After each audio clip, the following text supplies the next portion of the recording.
tayo maging bihag ng iisang upuan. Tutuusin, hindi lang naman kaming mga kontraktor ang nakikinabang dito. Marami din sa inyo, mga politiko, ang nagpapataba ng bulsa sa pangungurakot. Kawawa po talaga ang mga mamamayang Pilipino kasi ninanakaw lang natin ang kaban ng bayan.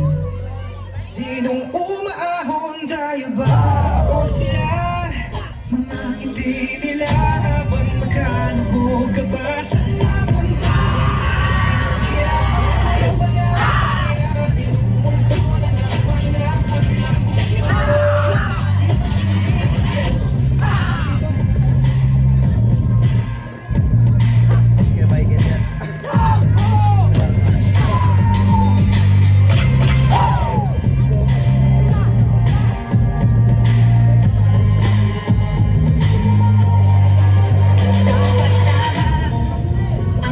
may hati-hati yan mula sa pinakamataas hanggang sa mga nasa gilid lang ng sistema.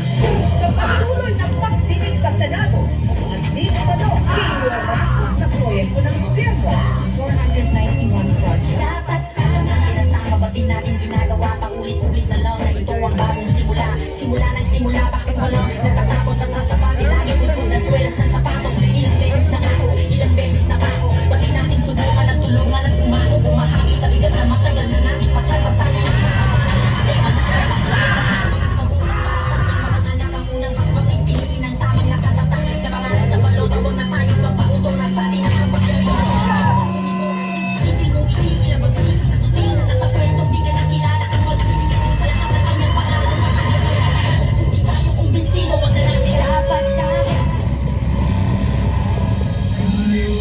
Huwag ninyong ipakita sa publiko na malinis kayo dahil sa bawat proyekto may kapalit na porsyento para sa inyong mga opisina.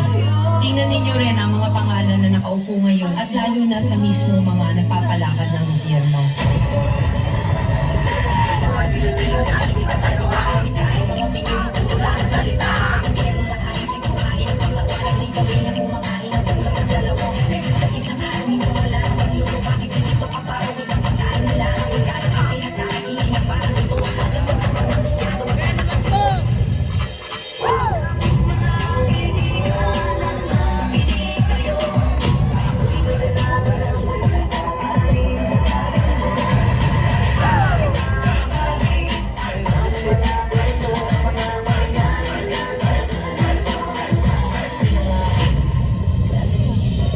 Kailan mo nga ba isa sa puso na inihalal ka ng taong bayan upang magtingkod, hindi para magpayaman, upang magsilbi, hindi para maging gahaman?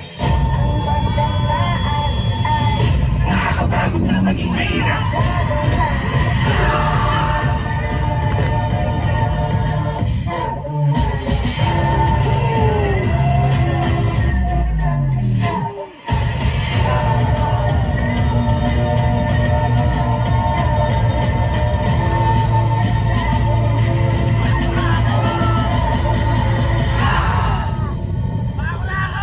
Pera ng taong bayan, pero tayo ang nakikinabang. Hindi ba tayo nahiya? Ang mga mahihirap mas lalong naghihirap.